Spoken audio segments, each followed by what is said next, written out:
hora, né? Todo mundo junto. E tem que abrir a mão. A mão também é assim, ó. Tem que abrir a mão.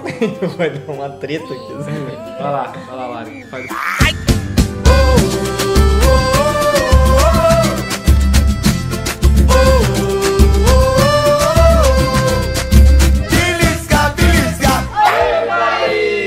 Gente, estamos aqui com os pastores hoje no episódio do Me Belisca, que é o pastor Eloy, pastora Cauane, pastor Alex e o pastor Lipão. E hoje a gente tá aqui para falar sobre um assunto que está em pauta justamente nesse mês de setembro, que é sobre suicídio. Eu senti a necessidade de fazer esse vídeo porque muitas esposas de pastor me procuram, falam sobre os dilemas que eles têm enfrentado e como elas podem auxiliar nisso. Também acredito que existam muitos pastores que passam por dilemas e que não têm encontrado soluções ou não têm encontrado estabilidade em Jesus e que talvez precisam falar ou precisam ouvir sobre esse assunto. Então eu chamei os pastores porque justamente o assunto e a referência que eu trouxe hoje foi o último pastor que saiu na mídia, que foi o pastor Andrew. Bom, ele não é brasileiro, o pastor Andrew, ele tinha 30 anos e ele se suicidou. A esposa dele deu vários relatos. E aí eu peguei a história dele, estava lendo sobre isso, eu falei, a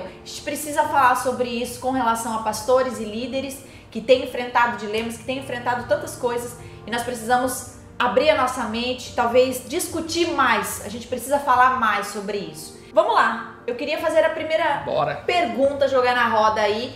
Por que uma pessoa, ou o que leva uma pessoa a tirar sua própria vida? Eu acredito que existem vários motivos que podem levar uma pessoa a tirar sua própria vida. No fim das contas, eu acho que tem a ver com o fato de aquela pessoa querer tanto viver que a própria vida não dá pra ela esse prazer que ela tanto quer. Expectativa. E aí de alguma forma ela acredita que a morte é melhor do que a vida. Digamos assim, ela vai viver mais morrendo do que vivendo. É uma loucura isso, mas de fato é um sentimento que brota e muitas vezes é incontrolável. Esse desejo de viver algo, ter sentimentos e ter coisas dentro de você que você não está encontrando na sua vida, na tua experiência. E existem muitas pessoas que não chegam ao ato, né? Esse é o termo, né? Chegar ao ato, mas que vivem sendo perturbadas por ideações suicidas, que são aqueles pensamentos de seria melhor se eu não estivesse aqui, eu não faria falta, eu não faço tanta diferença, eu já não consigo encontrar uma alternativa que arranque de mim, né, essa angústia ou essa agonia ou essa ansiedade ou essa tristeza, porque não é só a depressão que leva ao suicídio, pode ser uma reação pós-traumática, né? Mas eu acredito que está muito ligado a isso, ao fato de que não é a morte que a pessoa deseja em si, né? Mas é uma alternativa para tirar aquilo que eu não aguento mais lidar com aquilo, eu não estou achando recurso, mas não é que a pessoa deseja a morte em si, né? Mas ela já chegou a um nível e aí ela, né, procura várias alternativas, não encontra, então é uma forma de tentar se livrar dessa agonia. Por que, líderes? O que leva os pastores que conhecem a Jesus, que, né, tem essa alegria de poder abençoar as pessoas, né, viver tão bem? E por que pastores? Um líder, ele sempre visiona, né, o seu ministério, ele sempre visiona, sonha, né, com a corrida, com aquilo que ele precisa realizar. E quando esse sonho morre, ou quando ele não vê mais esse sonho vivo dentro dele, ele já não vê mais a necessidade de viver para correr esse sonho, para viver esse sonho, né? Existe uma cultura onde nós, de alguma forma, queremos tornar os nossos líderes heróis. E os heróis, eles tentam assumir essa carapuça e essa vestimenta heróica. E a grande verdade é que pastores são homens como qualquer outra pessoa. Eu acho que esse clamor que a sociedade mesmo tem de ter referências heróicas faz com que muitas vezes os pastores coloquem uma vestimenta heróica que eles não conseguem carregar, né? Quem culpar o pastor, a sociedade, o líder, quem culpar? Eu acho que não tem a ver com culpar, acho que tem a ver com mudar uma cultura. Nós precisamos humanizar mais quem nos lidera. A gente precisa entender, por exemplo, na era dos haters da internet, que atrás da pessoa que você discorda, existe um ser humano que é pai, que é mãe, que tem dor. Por exemplo, agora na era da política brasileira, onde muita gente está, enfim, odiando através de palavras, postagens, comentários. Acho que a gente não pode perder de vista que, por mais que eu discorde de alguém, do outro lado tem uma pessoa com sonhos, tem uma pessoa que tem planos, tem desejos e assim por diante. As profissões que mais têm índice de tentativa e de chegar ao ato são cuidadores, tanto médicos, enfermeiros, psicólogos, professores que têm contato assim, né, com outras pessoas, justamente por causa disso, porque é gerada uma expectativa de que essas pessoas têm que estar sempre bem e não indo muito longe, né? A gente vive com essa realidade, sempre conversando com pessoas e as pessoas... E eu não estou dizendo que isso é errado, a gente está aqui para servir as pessoas, mas as pessoas só nos procuram para pedir ajuda, né? Elas procuram para trazer os seus problemas. Dificilmente alguém vai lá e nos pergunta assim no WhatsApp, por exemplo, e aí, pastor, como é que você tá? Como é que tá teu dia? Tá precisando de alguma coisa, né? Por quê? Porque o pastor tem que estar sempre bem, né? Ele tem uma intimidade ímpar com Deus. Saiu um índice de que pastor tem muita dificuldade em ter amigos. Eu já li muito sobre isso.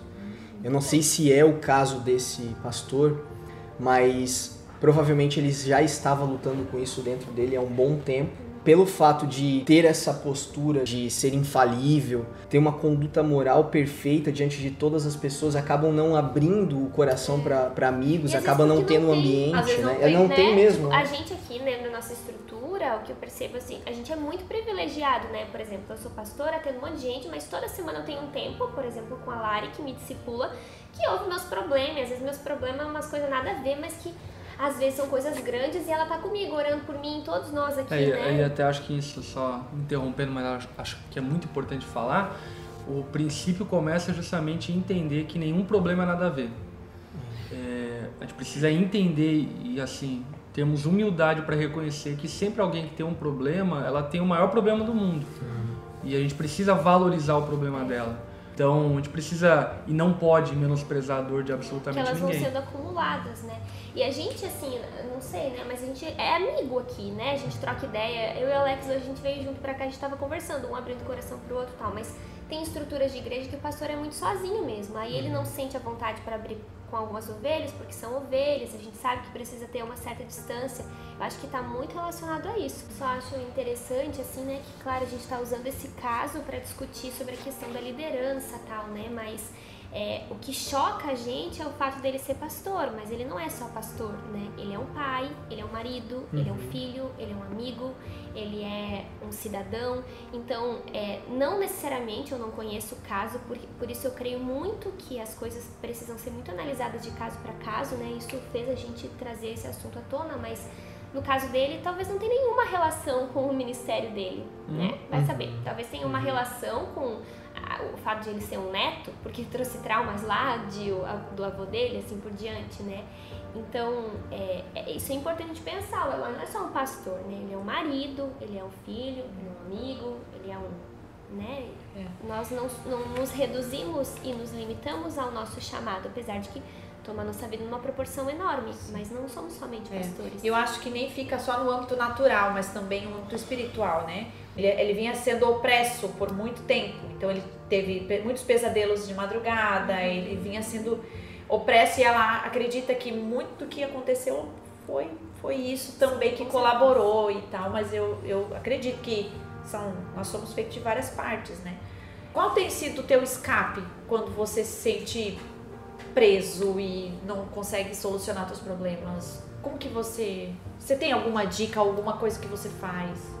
Então, na minha experiência como pastor, eu acho que dois grandes escapes, vamos dizer assim, um é o meu discipulado, o meu cuidado pessoal que eu recebo, e isso eu também expando aos relacionamentos que a gente tem a oportunidade de ter aqui na Onda Dura, relacionamentos com a Cal, com o Alex.